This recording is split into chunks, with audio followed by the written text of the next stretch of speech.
Hey everyone, welcome back to FPL Fran. Today's video is going to be a Game Week 7 wildcard draft, which a lot of people have requested, given that they've probably owned Liverpool and Arsenal players preceding Game Week 6 and wanted to keep them along. For the Wolves game, of course, for Liverpool, and then now are looking at a slightly tougher run of fixtures for Liverpool before they swing good at Game Week 10. And then obviously when it comes to, let's say, Arsenal, the fixtures are still really good because Southampton is literally right there. And I think you still have to take the opportunity to try and maximize that game as much as possible, but also balance that with having a well-rounded draft that can last a long while. And I think part of that is right now we have a structural issue within the midfield that is a lot of the players that are above 6 million in price point heading towards really the sort of sub-premium at the Son, Saka, even maybe arguably Foden level are just really poor or look like options that you don't necessarily want to be invested into the medium to long term. So that sort of created a structural issue. This is also finally, after a Newcastle away fixture, an amazing run of games for Haaland. So I can understand a lot of people actually maybe foregoing some Liverpool picks and then actually revisiting them, as I said, in Game Week 10, which makes a lot of sense. And also it depends on your comfort on, let's say, owning a little bit of an inflexible structure in that it has all these sort of sub premiums and then has these rotation options at your 5 million price point. So without further ado, let's get started with the draft and sort of go through the explanation of them. In defense, I quite like going for sells early days with the season so far, but Nottingham Forest have performed really, really well on defense. I'd say that's the probably crowning achievement really with Nottingham Forest so far under Nuno. He's done really well. I actually quite like the idea of going for sells just so you can actually maximize on a potential Brentford triple up for this great run of games for Brentford that is very, very cheap right now. Now that we've seen some of the minutes for some of the players that I think we were a little bit concerned over, I'm now a little bit more confident in recommending some picks that you will see within this draft. So in defense, lining up alongside sells is going to be Benda, because unfortunately the sort of secondary goalkeeper within this team is actually Carlos Miguel at 4.3, so you don't really want to spend that money, so you just go for Benda here. In defense, though, I've gone for Gabriel. Yes, of course, Timber got an assist in the previous match. Yes, Timber actually looks like someone who could both play left back and right back, but I think Calafiori is a serious threat to that position. It doesn't seem like he's actually had any issues. I know there were some rumors earlier in the week that he would actually be struggling with some sort of MCL issue. Seems like he's actually totally fine. And honestly, if they get through the Champions League match, you want this Arsenal pick to probably last in your team for a while. I would still go with Gabriel despite the additional price point. If you can't push towards Gabriel, there's obviously the consideration of simply just going for Raya and maybe going for a little bit of a weaker defense and switching things around in terms of how you're spending your cash. But I do really think that Gabriel is amazing. So far this season, he's just been incredible on set pieces. The expected goal involvement has been absolutely nuts per 90. And I really do think he has shown that he's so impressive, and I can't see him being dropped as well within the short term. There might be some issues with Gabriel around international breaks, and unfortunately, maybe Game Week 8 could be one of those fixtures where it could hurt him, because last season we actually saw Gabriel being rotated for one of these games coming after international break, but I'd imagine that hopefully he will continue playing this season just because he's been that effective really as one of Arsenal's main attacking threats through set pieces. And then actually that defensive recommendation here with the Brentford team is to actually go for Van den Berg. Now, last week, he actually played within a back four. There are significant injuries right now for Brentford. They don't really have a true left back in the position that allows them to play in a back four. So what happened was Zaire was effectively playing left back, and then Van de Ven was playing right back. Right back is a position that he actually has some experience in club football. So he's actually quite an intriguing pick because it seems like he can play in both a back five and a back four for this team. And that was the main question, right? Where does Van de Ven fit in a back four? Potentially, there is an issue where if Rico Henry comes back, which doesn't seem to be very likely in the short term because we don't see Rico Henry anywhere near the squad, there aren't significant updates from Thomas Frank as to his availability. So I do think that in the short term, you can maximize Van den Berg, and that's a really good value pick. With Mykolenko, it's a similar situation where in the short term, he's another great rotation pick. You might not actually want to go for someone like Mykolenko. You might actually want to play these defenders every single match and just look at these options as rotation options. But I do think Mykolenko is quite stable in that he provides a bit of a balance. At the end of the day, you have someone who should be permanently playing for his team. Yes, there are some sort of injury concerns, but he's at a unique price point where you can save a little bit more cash for this draft. And then the defender of choice that I love right now is Guardiola, who played in a very unique position. I talked about it in the previous sort of transfer plans video. I did bench him last week myself as probably a mistake, but it does seem like he is playing potentially within a sort of new Pep structure, a very idealized offensive role. So I do like that, considering Man City actually have really good games. We're still struggling to really choose the minutes between the attackers. Why not still invest in one of the defenders? And whilst Rico Lewis might have slightly more precarious minutes, I do think Guardiola is the best defender to go for of choice. There's still a Kanji, but I still think he's a little bit dull, mostly a set piece threat. Guardiola and Lewis are your sort of entry routes towards a City team with honestly some offensive value as well, right? We've seen Lewis get into amazing positions in the pockets, and we know Guardiola and his value, traditionally speaking. So I would say that if you can afford Guardiola, go for him. But there are definitely some other replacements or alternatives within this Man City team that I've already mentioned. Rico Lewis could still be worth the gamble for the next few games, but we also need to monitor his minutes a little bit more than I'd say Guardiola. So I would feel much more comfortable if I was only one Man City defender, for that one being Guardiola. And then Pedro Porro is the pick that I think, when you look at Spurs, yes, game week 7 isn't amazing from, let's say, a defensive point of view. He's probably expected to lose a clean sheet, but you have to say that Pedro Porro, as an extremely attacking player, is someone that's very interesting. And what we've noticed as a general trend this season is that Tottenham have definitely, risen and taken a step up as a team. And Pedro Porro is someone who benefits from both these situations, right? We've seen him in great attacking spots. He was taking shots on target once again versus Man United. And then also, ultimately, their expected goals conceded over the last few matches has been really, really low. Something that's actually a genuine improvement from last season for Tottenham. So that's why I would go with Pedro Porro here. There's no Trent, there's no Liverpool in this defense, but I think part of this is because you just have to say that Liverpool's fixtures in the short term, as I said, up until game week 10, aren't that good. It makes more sense to me to actually bank some transfers and then go for some of these Liverpool picks if you want to revisit them later down the line. And this applies to Mo Salah as well.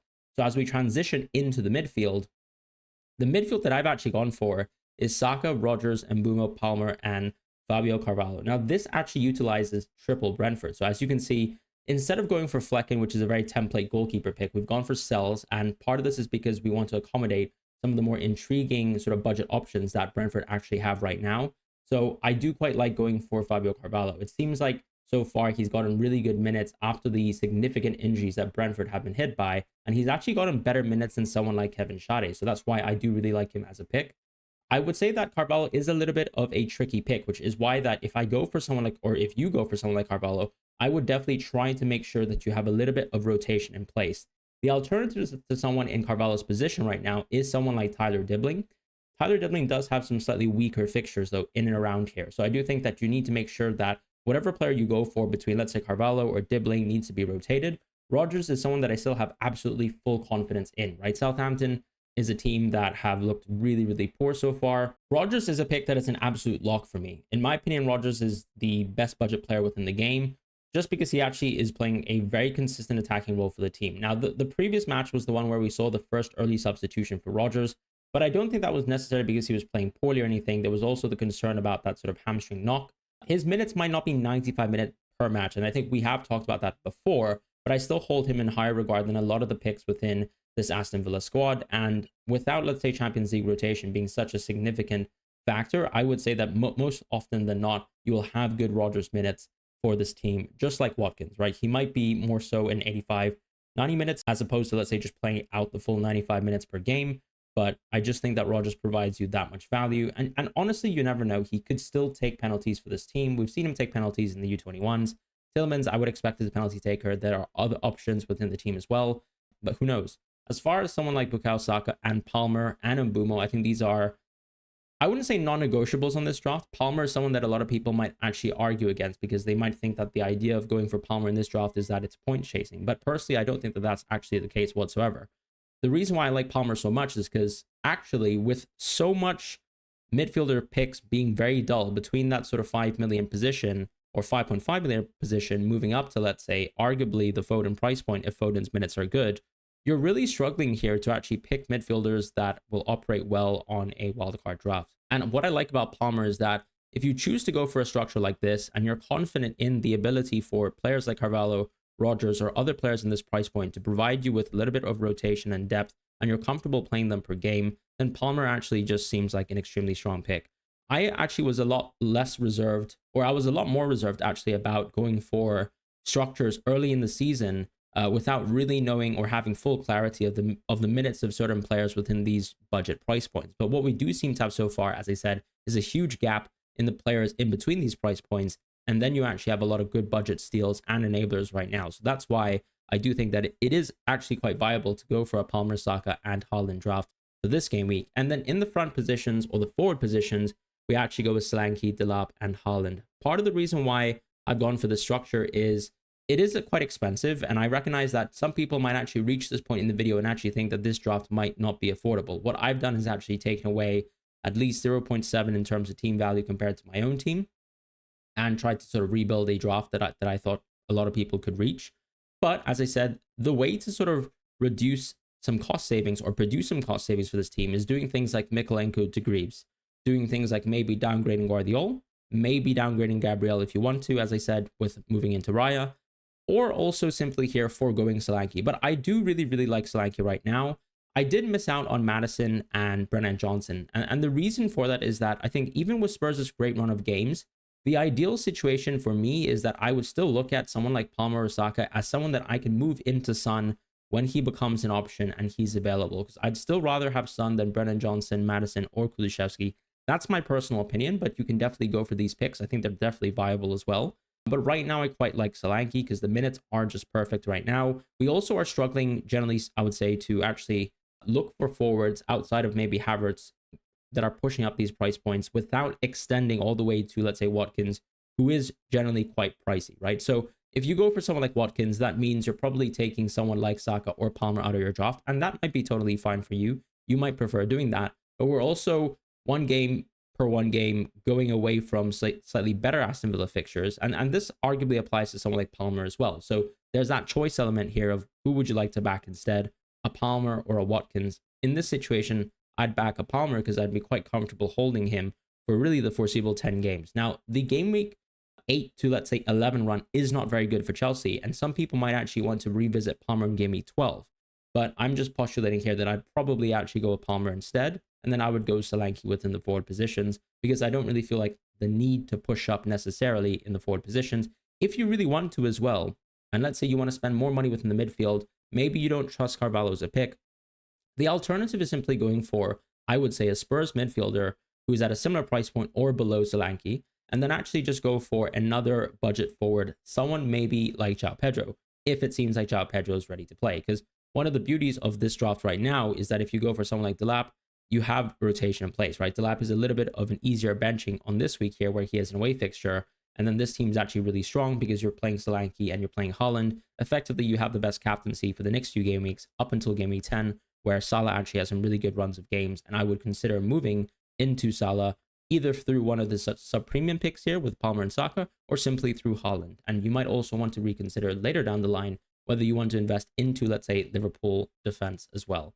I've mentioned that this draft, once again, doesn't have Liverpool, and part of that is because I think the immediate fixtures, similar to Chelsea in a sense, are slightly worse. Crystal Palace away is not exactly a bad game, but I think just when you compare it to the rest of the field here, there are better immediate games right now, and I'd take advantage of that and then actually book transfers later down the line to actually move into Liverpool players if you so desire. So this is actually the wildcard draft for now for Game Week 7. This is the draft that I would go with. You can definitely go for some cost savings. For captaincy, and in terms of how this team would line up for this game week, what I would do obviously is just play Sells. This is not a great game for Sells, but generally speaking, he seems like a 4.5 goalkeeper that I actually quite back.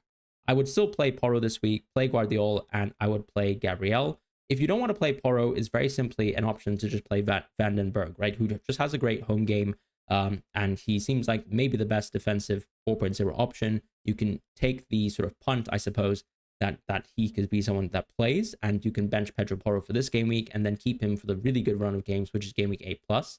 Mikolenko is almost like a default auto sub option, someone that I don't really mind becoming Greaves if you have the confidence in Van den Berg's minutes.